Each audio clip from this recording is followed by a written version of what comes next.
There's a version of you that has the title, and there's a version that people actually follow. Most leaders never manage to close that gap.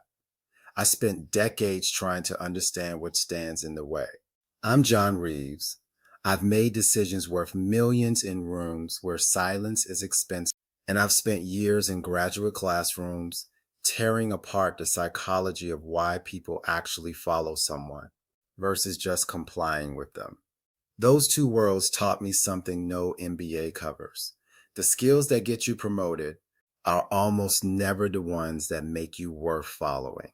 That's the gap I wrote The Real Promotion to close, and it's what this channel is built on. Twice a week, no theory for theory's sake. We're going to talk about things like turning listening into a weapon, why your hardest leadership moments are your fastest growth, and the questions nobody asks their mentor out loud. Subscribe if you're done waiting for someone to hand you the version of yourself you already know is possible. Because the most important promotion you'll ever earn is the one no one can give you. It begins the moment you stop waiting to be chosen and start choosing your own growth. Let's get to work and close that gap together.